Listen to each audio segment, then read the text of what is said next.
అత్తయ్య ఓ అత్తయ్య మీకోసం ఉప్మా చేశాను తినండి. అమ్మా ప్రభా, ఇది పాచిపోయిందమ్మా, తినలేను. పాచిపోయిందా? నీకోసమని వేడి వేడిగా జీడిపప్పులు వేసుకొని తెమ్మంటావా? పాచిపోయిందంట, పాచిపోయింది. అయినా ఈ వయసులో అంతంత తిని ఒలింపిక్స్ కి వెళ్ళి వెయిట్ లిఫ్టింగ్ చేయాలా ఏంటి? సిగ్గు లేకపోతే సరే. చిచ్చి, పెట్టింది తిను, లేదంటే ఒక మూల పడుండు.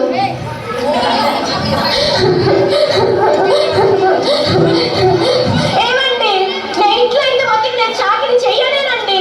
నీకు ఇప్పుడు ఏమైంది? ఇంకా ఏం కావాలండి? మీరు పొద్దుననగా వెళ్తారు, పాప స్కూల్ కి పోతుంది. మీరు వచ్చేంత వరకు ఆ ముసలిదానికి నేను సేవలు చేస్తూ ఉండాలి. అంత గొప్ప సేవలు ఏం చేసావే?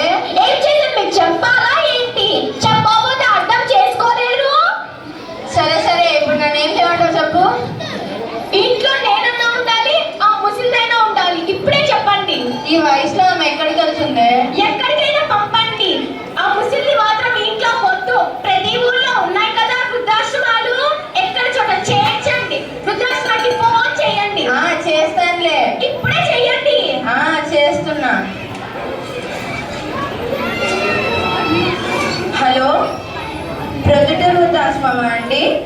ఒక ముసలామెను మీ ఆశ్రమంలో చేర్చాలనుకుంటున్నాను. ఏంటండి? ఆవిడ మా అమ్మనేనండి. అనాథలు మాత్రమే చేర్చుకుంటారా? సరేనండి. ఏమి అనాథలు మాత్రమే చేర్చుకుంటారంట? అనాథ అని చెప్పండి, వేరే ఊరికి చేయండి.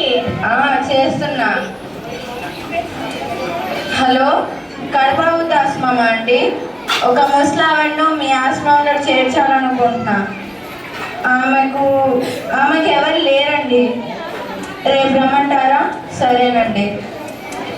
ఇవాళే వస్తున్నామని చెప్పండి. ఏం చెప్పాలో కూడా చేత కాదు. చిచ్చి. ఏంటి నాన్న, నాన్నమ్మని ఎక్కడ తీసుకెళ్తున్నారు? నీకెందుకే? నోరు మూసుకొని చదువుకోపో. అమ్మను కొంచెం బాగు. చెప్పు నాన్న, ఎక్కడ తీసుకెళ్తున్నారు నాన్నమ్మని? ఏం లేదమ్మా, నానమ్మకు వయసు ఎక్కువ అయిపోతుందిగా, ఇంట్లో సరిగా చూసుకోలేకపోతున్నామని ఆశ్రమంలో చేర్పిద్దామని ఫోన్ చేస్తున్నా. అవునా? అయితేనమ్మా నాకు కూడా ఇవ్వు నాన్న. మీరు ముసలి అయ్యాక మిమ్మల్ని కూడా అక్కడికే పంపిస్తా. చూడండి ఎలా మాట్లాడుతుందో. ఆ ముసలిని గారాబం వల్ల ఇది ఇలా తయారవుతుంది. అమ్మని కొంచెం బాగమ్మ నాన్న.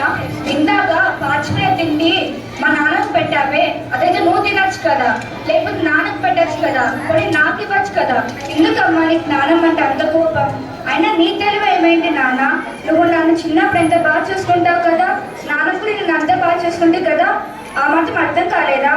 అయినా మీకంటే నన్ను నాన్నమ్మనే బాగా చూసుకుంటుంది. రోజు కథలు చెప్తుంది, పాట పాడుతుంది, నాతో ఆడుకుంటుంది. మీరేమో పని ఉందా తప్పించుకుంటారు. నాన్నమ్మ వెళ్ళిపోతే నాతో ఎవ్వరు ఆడుకోరు. అందుకే నన్ను కూడా నాన్నమ్మతో పాటు పంపించండి. అప్పుడు మీ ఇద్దరే హ్యాపీగా ఉంటారు.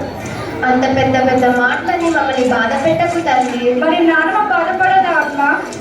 మా తప్పు తెలుసుకున్నాం తల్లి, క్షమించు. నన్ను కాదు, నాన్నమ్మ దగ్గరికి వెళ్ళి ఆమె కాళ్ళ మీద పడి క్షమించమని అడగండి.